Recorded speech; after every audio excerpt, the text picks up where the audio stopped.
असलेल्या सीबीआय विरुद्ध स्थानिक पोलीस वादावरून पृथ्वीराज चव्हाणांनी मोदी सरकारवर टीका केली। मोदी शहा लोकशाहीच्या सर्व संस्था तोडायला निघाले आहेत। सरकारी यंत्रणांवर दबाव आणला जातोय। यंत्रणांचा गैरवापर सुरू आहे तर अण्णांच्या प्राणांतिक उपोषणाला पंतप्रधान शुभेच्छा कशा काय देऊ शकतात असा सवाल पृथ्वीराज चव्हाणांनी केलाय। आपल्याबरोबर बोलण्यासाठी आहेत काँग्रेसचे ज्येष्ठ नेते आणि माजी मुख्यमंत्री पृथ्वीराज चव्हाण। चव्हाण साहेब, पश्चिम बंगालमध्ये पंतप्रधान नरेंद्र मोदी विरुद्ध मुख्यमंत्री ममता बॅनर्जी यांच्यात जो संघर्ष सुरू आहे त्याला एक राजकीय किनार आहे। तुम्हाला काय वाटतं की हा संघर्ष टाळता आला असता? काही वेगळं षडयंत्र तुम्हाला दिसतं? तर प्रधानमंत्र्यांची आणि त्यांच्या प्रमुख सहकारी अमित शहा यांची संघर्ष करायची जर इच्छा असेल तर टाळता आला असता म्हणण्याला काही अर्थच नाहीये। आज सीबीआय ही काही काल तयार झालेली संस्था नाहीये। अनेक वर्ष दिल्लीमध्ये सीबीआय संस्था ही भ्रष्टाचार विरोधी काम करते आहे। आता ती एका विशिष्ट कायद्याखाली काम करते। मी स्वतः सीबीआयच्या संस्थेचं मी दिल्लीमध्ये केंद्रीय मंत्री असताना नियंत्रण केलेले आहे। असा संघर्ष कधी आला नाही, पण जर संघर्ष करायचीच तुमची इच्छा असेल तर मग करणं काही अवघड नाहीये। आता सर्वसाधारणपणे पोलीस हा जो कार्यभार आहे तो राज्य सरकारांच्याकडे सोपवलेला आहे आपल्या घटनेनुसार, आणि त्यामुळे पोलिसांची काही जरी बाब असली तरी राज्य सरकारलाच अधिकार असतात आणि सीबीआयला जर तिथे काही काम करायचं असेल तर राज्य सरकारची स्पेसिफिक परवानगी लागते। काही राज्य त्याकरता जनरल कन्सेंट देतात, म्हणजे सर्वसाधारण परवानगी देऊन टाकतात। वेस्ट बेंगॉलनी तशी परवानगी दिली नव्हती।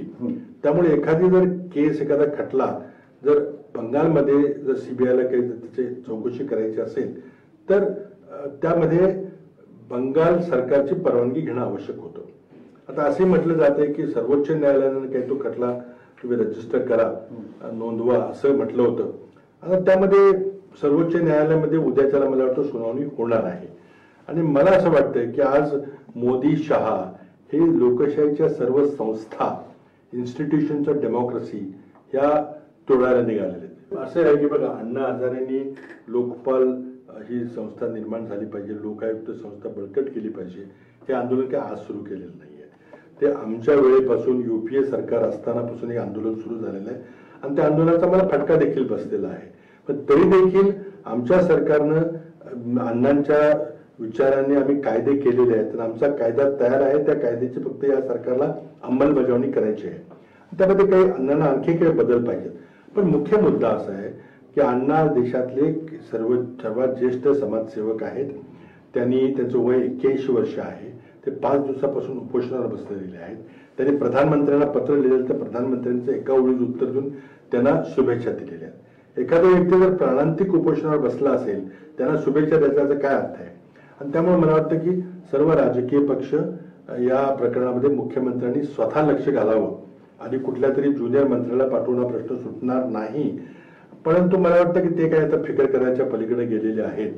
आणि मी काल ट्विटमध्ये अण्णांना विनंती केली होती की आपला जीव आमच्याकरता बहुमोल आहे, आपल्याला अजूनही खूप मोठं काम करायचं आहे, आणि त्यामुळे आपण हे आंदोलन सोडावं, आणि मुख्यमंत्र्यांना विनंती केली की तुम्ही यामध्ये काही लक्ष घाला। उमेश दिनेश दुखंडे, जय महाराष्ट्र न्यूज, मुंबई।